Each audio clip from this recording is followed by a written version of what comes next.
You're listening to the Sex and Psychology Podcast, the sex ed you never got in school and won't get anywhere else. I am your host, Dr. Justin Lehmiller.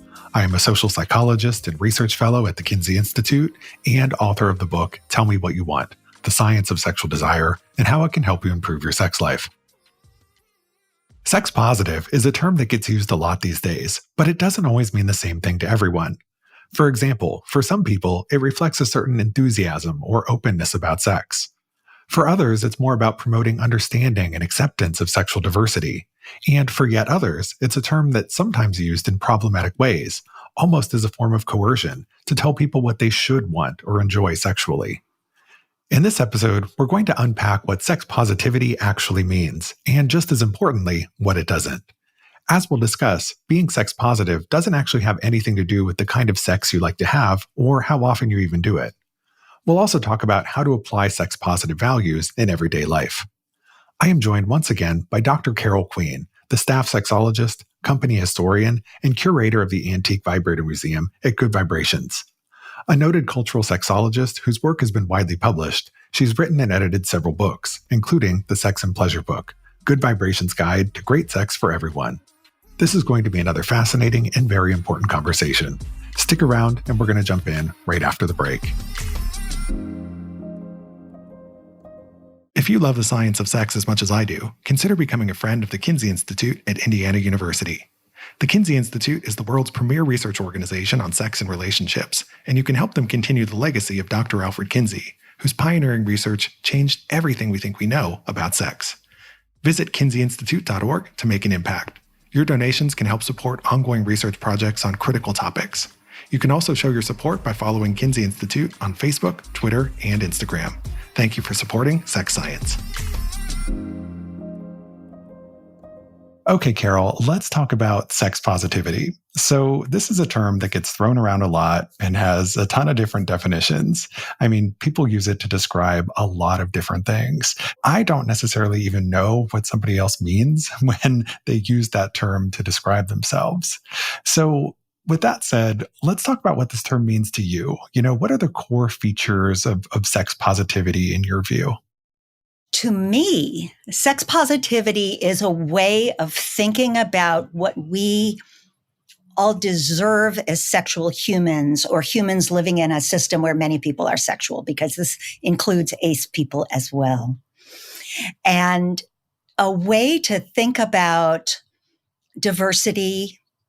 We talked about that when we talked about sex toys, but it's also the diversity of desire orientation, relationship configuration, gender identity, any of the ways that people have spectrumed out difference.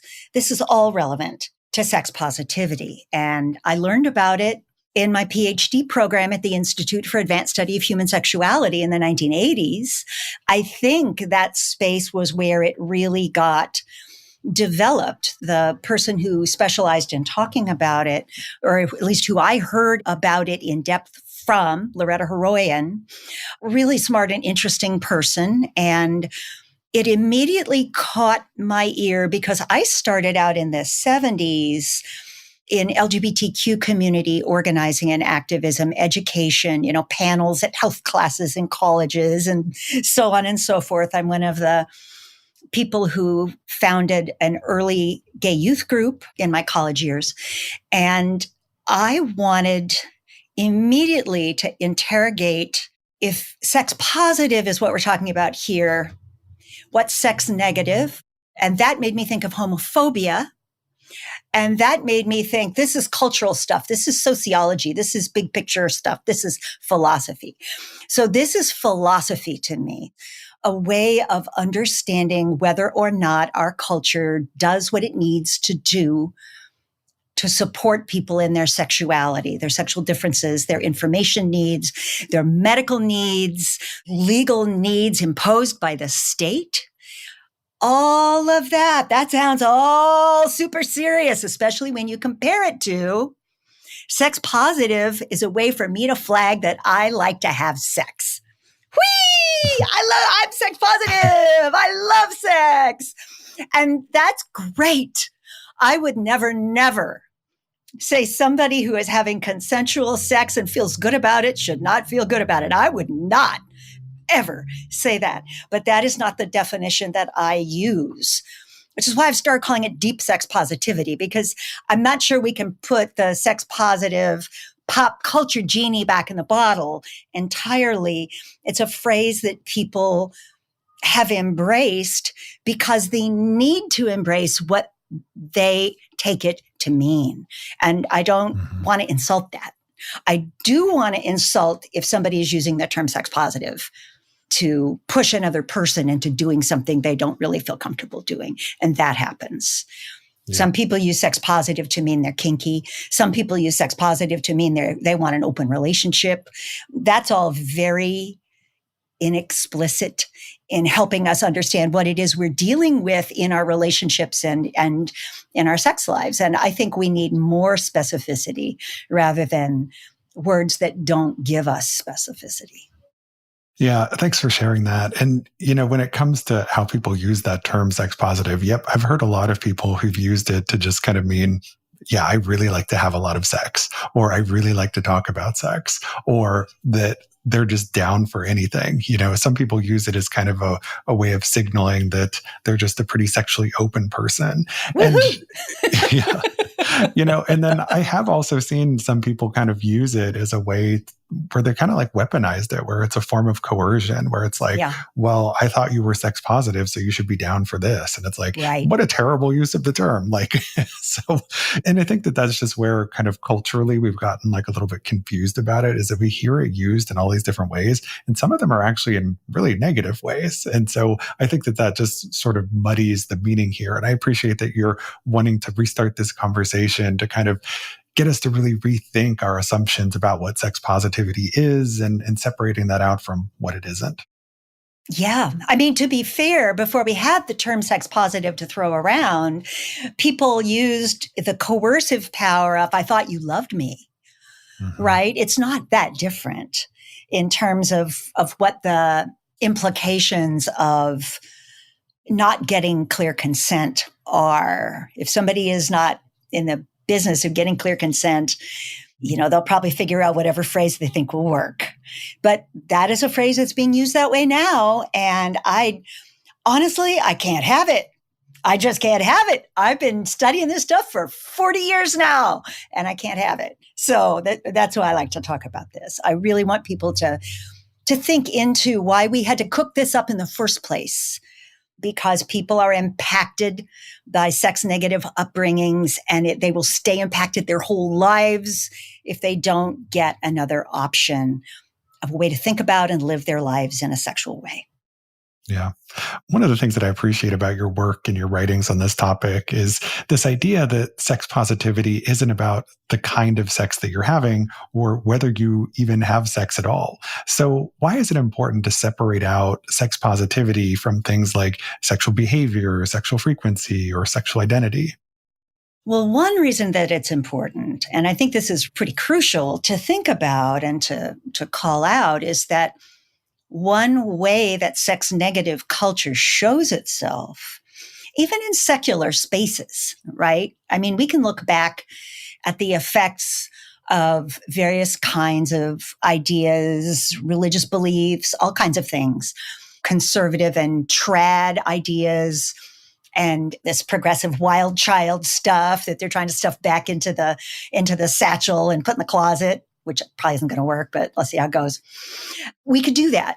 But what I think is extremely important is to remember that the reason that we are carrying around these burdens in the first place, those of us who are, is because sex negative culture separates us from each other and terms some things normal and some things perverted.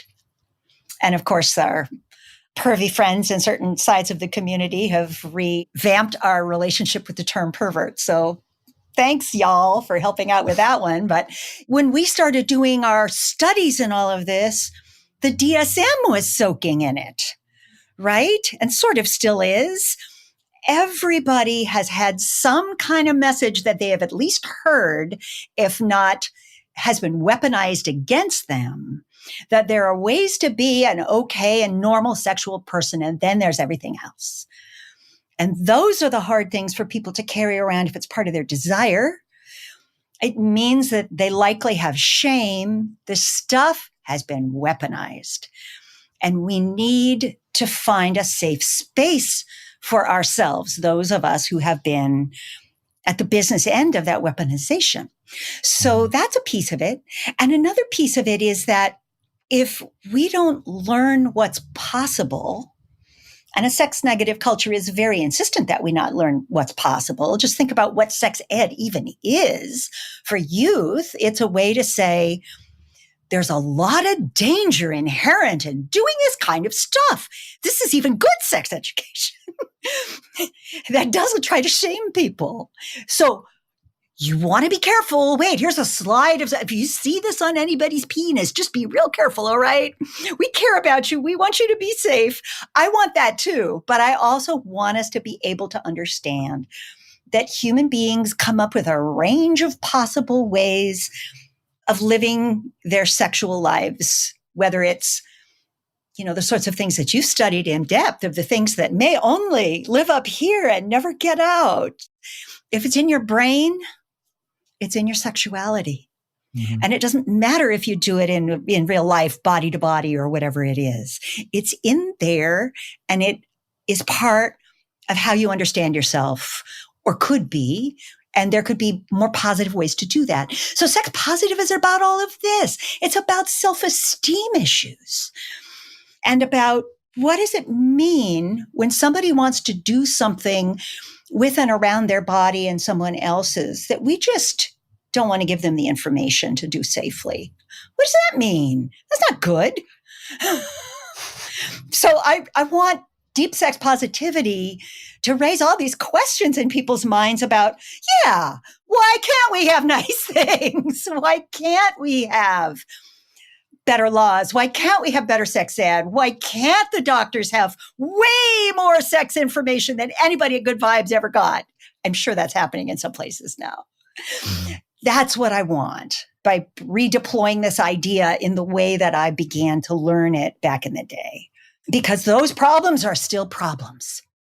So I have a somewhat spicy question I want to ask you about this topic of sex positivity, which is whether, this idea of deep sex positivity makes room for people whose choices might be more conservative or who might be more in line with traditional sexual values, if you will. And the reason I ask this is because it feels like a lot of conversations around sex positivity are kind of leading to the idea that you can't really be sex positive unless you're LGBTQ or unless you're kinky or unless, you're polyamorous and so forth. And I feel like I've heard from a lot of my friends and colleagues who describe themselves as being very sex positive that they're kind of shamey and judgy of people who choose a more traditional, more conservative path. And it feels just like a little bit hypocritical when it's like, sex positivity is this idea that we shouldn't judge other people's choices. Now, I do understand how, the culture that we live in shapes the choices and so forth that we make. But if people choose to lead a more traditional path, is there room for them in the sex positivity movement? 100%. And let me just say that actually this dilemma is sort of what got me wanting to bring this set of ideas back. Because, any of us who have identities that we find enough space to embrace, that have been othered historically, that have been weaponized against sometimes historically, if we have to climb over that kind of a fence to get in the corral, it's pretty awesome to get into the corral and meet the other horses, right? It's amazing. It's a life-changing experience for many of us to come out as whatever it is that we come out as. And often, of course, people like me just do it over and over and over and over again. It's kind of a thrill. What else haven't I gotten comfortable with? Let's see. But that's not the definition of sex positive, except in this pop culture way that I'm trying to interrogate. Everybody deserves to live the sexual life, the life in pleasure, the life in relationship that is right for them. the life in a body and psyche that's gendered in a way that is comfortable for them. All of this is part of sex positive, and it does not start at the middle of the Kinsey scale and then head for the moon.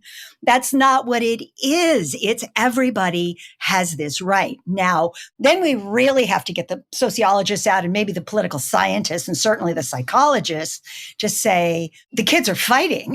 We don't want others to live in normative spaces that make us feel othered all over again.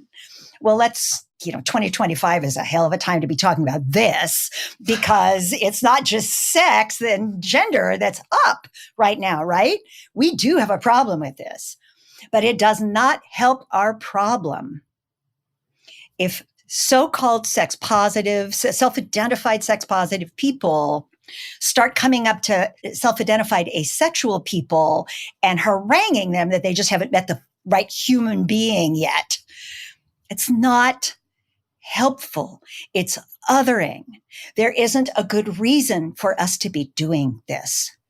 We say everybody has differences. Everybody has similarities.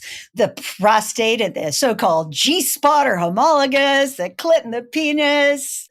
We need to not make it a situation where we can feel okay as long as we pick out the people who aren't okay and label them, because that's not sex positive either. That's the same exact thing that's been happening before. And I really hope that leaders in all of our communities, whatever they are, at some point, not very far in the future, will take this seriously, because this is part, in my worst days, I worry that the othering that I talked about in a historically sex negative culture is really the very fuel that gave us Project 2025. How do we connect people in a fishing boat or whatever kind of boat it was out there in the ocean, and how hard it is to feel like your family doesn't want you and they throw you out? How do we connect those things? Those aren't the same. Well, othering, that's how. And so what I want sex positivity to do is to be a tool that we can use to help us understand sexual justice and human dignity. That's what I want it to do. Because if we can't do that around sex, relationality, gender identity, and so on, we pretty much can't do it.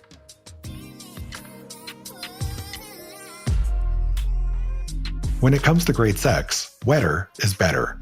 That's why I'm excited to introduce you to Soaking Wet from VB Health. It's the world's first probiotic specifically designed for vaginal and vulva health and wellness. Soaking Wet is a doctor-formulated blend of prebiotics, probiotics, and vitamins specifically designed to restore balance down there and increase lubrication. This isn't just about health, it's also about pleasure. VB Health has a simple mission, creating supplements that work with scientifically backed ingredients. They take quality seriously too. Each batch that is produced is tested by 2 separate third-party laboratories for safety and effectiveness. They even share their third-party lab results publicly, which is rare. Make every encounter slipperier, sexier, and downright sensational. It's time to get soaking wet and keep the good times coming, literally. And the best part? Soaking Wet is formulated by doctors at VB Health. Visit soakingwet.com and use code JUSTIN for 10% off, or click the link in the show notes. Every time the winter holidays wind down, the thing I crave most is rest and relaxation. So right about now, I'm always on the hunt for small changes I can make around the house that make a huge difference in how I feel day to day. One of the best upgrades I've already made this year is swapping out my old towels for Cozy Earth's Luxe Bath Towels. These are the kinds of towels that make stepping out of the shower feel genuinely luxurious. They're incredibly soft and plush, but they also dry you off fast, and you don't realize how much that matters until you experience it. Made from a cotton and viscose from bamboo blend, wrapping up in these towels honestly feels like getting a warm hug. And when your mornings and evenings feel calmer and more comfortable, it sets the tone for the rest of the day. It puts you in the right headspace to take on whatever's coming. Cozy Earth does that. Whether it's their towels, sheets, pajamas, or loungewear, it offers comfort that lasts. And it's risk-free. Try it out, and if you don't love it, returns are hassle-free. Plus, there's a 10-year warranty so that you can rest assured that they stand behind their quality. Start the new year off right and give your home the luxury it deserves. Head to cozyearth.com and use my code Justin for up to 20% off. And if you get a post-purchase survey, be sure to mention that you heard about Cozy Earth right here. Refresh your routines with comfort that makes every day feel like a fresh start. Yeah, this is a tough topic. I mean, it's a conversation we need to have about what does this mean and how does this also intersect then with politics? And that's a whole other thing. And we could just do a whole show just talking about that. But, it's one of these things where when I'm thinking about sort of the world of sex education, I see a lot of other sex educators and I feel like they're all well-intentioned in terms of wanting to get more and better sexuality information out there. But I feel like oftentimes this information gets put out in a way that does alienate certain aspects of the population. And then that contributes to this sort of politicization of sex ed. And then it leads to this kind of state of where nothing just ever happens and where sex ed just never changes. And, I did a podcast about this not that long ago where we talked about kind of the last century of sex ed in the United States and how everybody in every generation continually realizes like this is an issue. Like we need to make sex education better. We need to make it work for more people. And that issue gets raised and then people start fighting about it and then nothing happens. And it's just like, you would think that over the last century, sex ed would have gotten better. And it's like, holy shit, it hasn't. Like if anything, we're in a time now where it's getting worse. And it's like, how do we address this? How do we fix this problem? And I don't know that anybody has the answer to that. The first thing we do is we figure out how we can take care of ourselves, right? And that could mean a lot of different things to different people.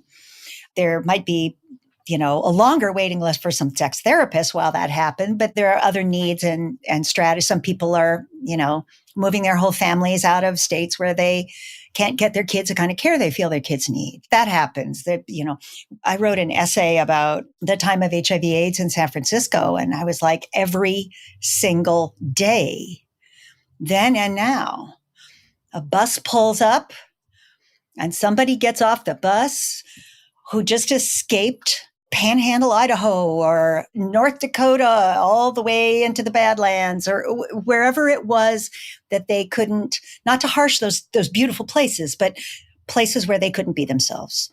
And they figured out, like Harvey Milk used to say, that if Harvey Milk can get elected, I can find a place that's safer for me, where I can live a better life. You got to give them hope. That's what Harvey said. Mm-hmm. And so, best case scenario right now, we are remembering in the sexuality communities. And remember, I got started with gay youth in 1974.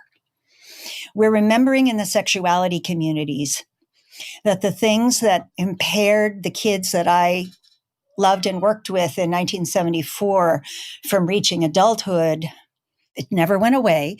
The change never fully happened. We had our arc of hope and progressive ideas, and the universe is the same universe that I lived in then in some ways. And look at all we achieved. Look at all we did. And look at all we're going to do. Because this is problematic to the core. Human beings can't live like this. And we have to figure out some ways to step a little further into the 21st century and heal some breaches. To me, sex positivity is one, not the only tool, not the most important tool, maybe even, but one of the tools we're going to need to think more deeply into.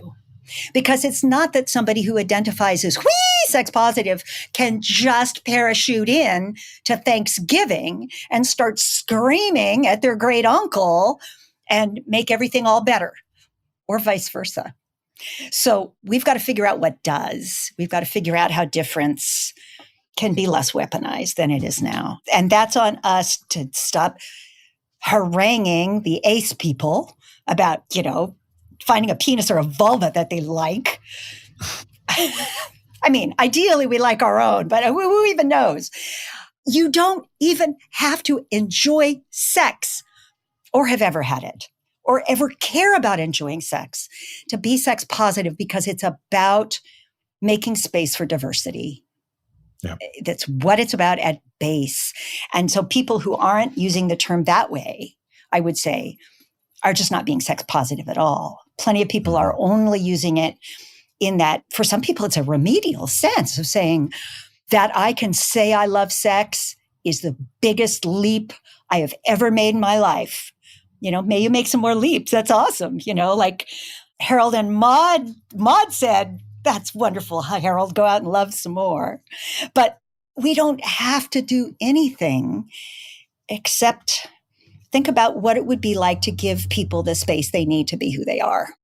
One of the things that I really like that you've said about sex positivity in some of your writings is that this concept invites us to recognize that almost any consensual sexual behavior might be right for someone, but almost nothing is right for everyone. And I think that that's just like a really nice way to put it in terms of how we're thinking about this topic is that, okay, there are lots of different things that people might do sexually. And as long as they're consensual, there's probably somebody out there who's into it. But that doesn't mean that I have to like it or have to be into it. And that's fine. And I think that's really sort of the key thing here with sex positivity is that, it's just sort of accepting that like different people will do different things. Different people will make different choices. It might not be right for me, and that's okay. But I think that's where people have a hard time with I don't like it, and therefore I think you shouldn't like it. And then that's where we kind of go off the rails with this idea of sex positivity. That is certainly one of the places we go off the rails. And there are so many ways to be a sexual person. I can't even name all of them. I couldn't, if I took the rest of my career and just made a list, I couldn't, because every time I turn around, imagine my surprise when I saw the furries. I was like, wait, what? You people have been holding out on me. Have you been putting these outfits on your whole lives? Where have you been? What's going to be next? I mean, I hope I live long enough to know. It's got to have something to do with AI in it. But also, this is related to there is no such thing as gay sex or straight sex. It's so imprecise to say somebody's got a sexual orientation or a particular gender of attraction. And that plus that equals some sexual act or several that virtually anybody, especially if they've made a stop at a sex toy store, can experience and explore themselves in any other orientational context or pleasure anatomical context. There aren't very many things that only one flavor of person could ever do. There are things that a flavor of person might identify around majorly, sure. It's how we got the kink community, all that. That's not one thing. That's a whole lot of things. Yep. But it's a way to minimize the pressure on us. Sometimes just admitting whatever gender attraction exists in us is about all we can do for a decade or two until that shakes out. I just read an article about Oliver Sacks. I didn't know that Oliver Sacks had been homophobed out of his ability to relate to his own sexuality until he turned 80. I didn't know that. Nobody mentioned that at the time because psychiatry, when Oliver Sacks stepped up as a creative and interested young homosexual man, was shutting that stuff down. And he got shut down. One of the great minds of the last half of the 20th century got shut down. Who else is getting shut down? We can't have that. That's not okay. If Milo what's-his-butt can come out, anybody can come out. We can live with it. We can figure out a way to do it. We can work with it. We just have to want to. We have to de-fetishize this tribal business that we've been getting into lately. And I hope that we can. Well, I hope that we can too. So thank you so much, Carol, for getting us to think more deeply about sex positivity. So thank you so much for this amazing conversation. It was a pleasure to have you here. Can you please tell my listeners where they can go to learn more about you and your work? Sure. I have not one, but two Instagrams, and I'm trying to figure out how to merge them into one, but you can find Carol Queen, PhD, easily enough.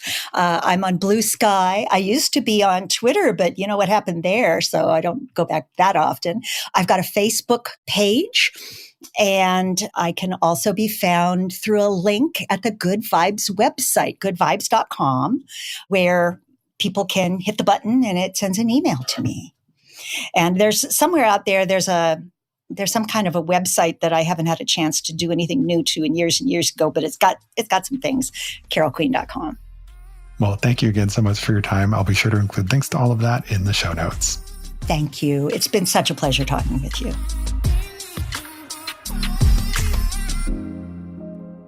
Thank you for listening. To keep up with new episodes of this podcast, visit my website, Sex and Psychology, at sexandpsychology.com, or subscribe on your favorite platform, where I hope you'll take a moment to rate and review the show. If you listen on Apple Podcasts, please consider becoming a Sex and Psychology Premium subscriber to enjoy ad-free listening for just $3.99 a month.